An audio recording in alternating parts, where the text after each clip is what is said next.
فضحتونا، والله العظيم فضحتونا عند الاجانب. المدربين بتخاف منكم. مدربين كرة القدم المحترفين، المدربين العالميين خايفين يجوا بسببكم.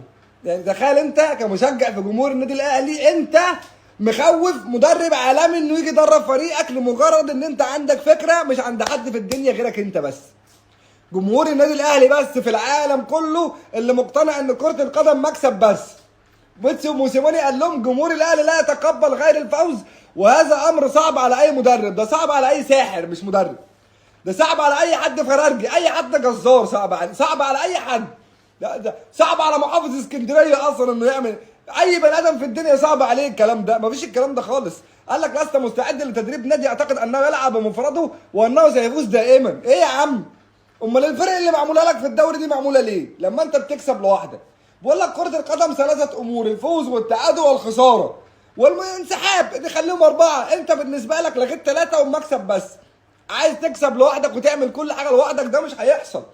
بيقول لك عودتي، يعني بيتسو موسيماني لو انت كمشجع اهلاوي عايز يرجع النادي الاهلي تاني، وانا اتمنى ان ده ما يحصلش كمشجع زملكاوي، بيقول لك عودتي تتوقف على تحول جذري في العقليه. قبول الخساره والتعادل جزء لا يتجزأ من اللعبه. يعني انت تبقى عارف ان انت ممكن تخسر وممكن تتعادل وممكن تكسب، انما تيجي تتعادل او تخسر تروح معلقني بلبوس وتقول لي لا انا عايز اكسب بس. الكلام ده مش عندنا.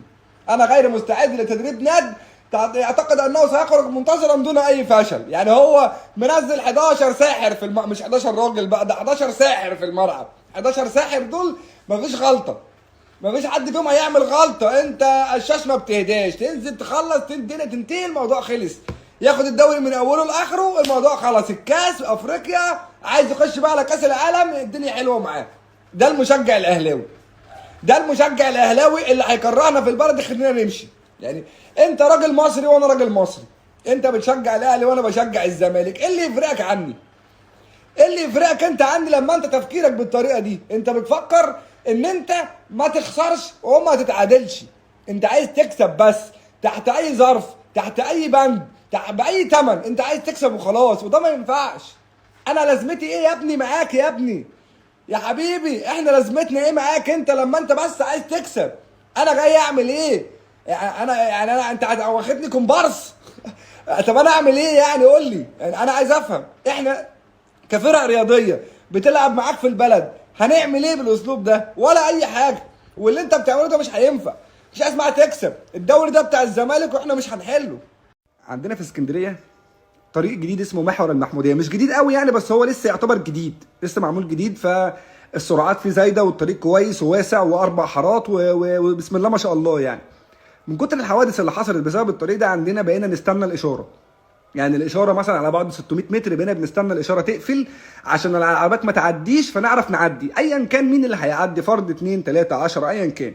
مش اسمع عربيه جايه وقدامها مثلا 600 700 متر فجايه فانا اعدي قدامها، لا بقينا بنخاف لدرجه كبيره.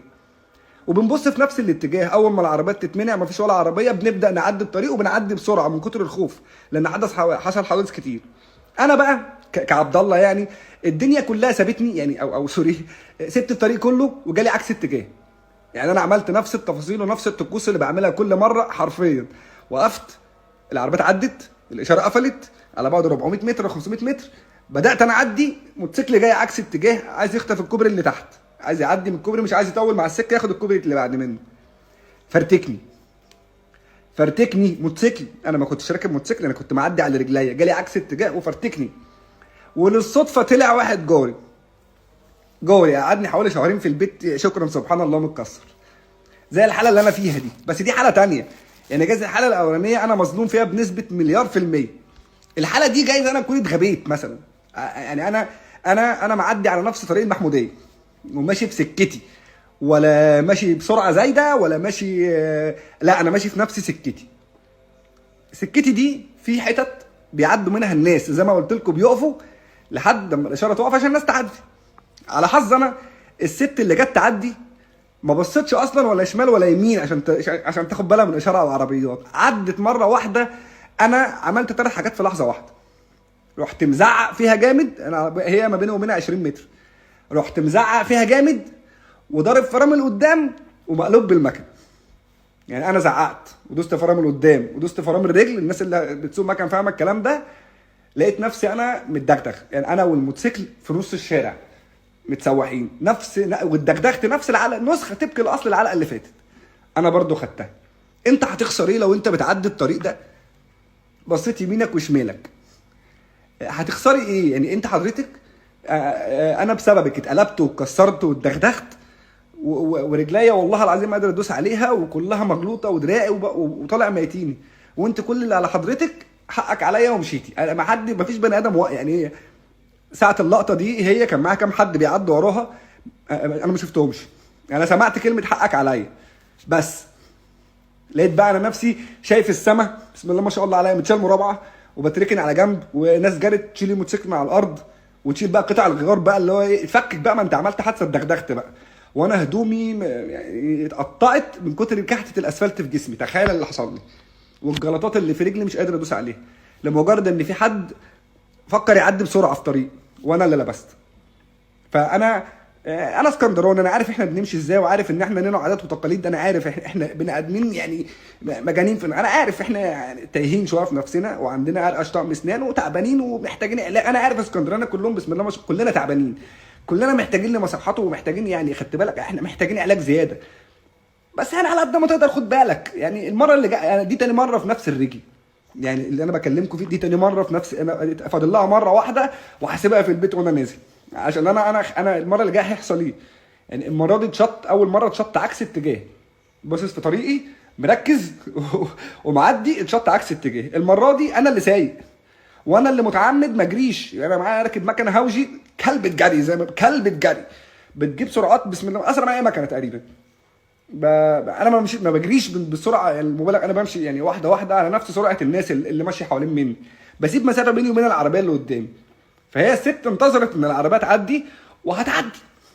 طب بالنسبه للموتوسيكل اللي جاي ورا رفيع في الشارع، حضرتك مش شايفاه؟ يعني انا كمواطن يعني طولي 183 سم 184 سم، لما الاقي نفسي مقلوب ونازل زرع بصل بدماغي في الارض انا والمكنه، وبعد كده يعني هي راحت انا وضعي ايه؟ بالله عليكم اخوكم وانت بتعدي الطريق خد بالك، بص شمالك ويمينك، والله العظيم ما هتخسر حاجه، عشانك وعشاني وعشان الناس، عشان ما حدش يحصل له حاجه بس. والف شكر والسلام عليكم.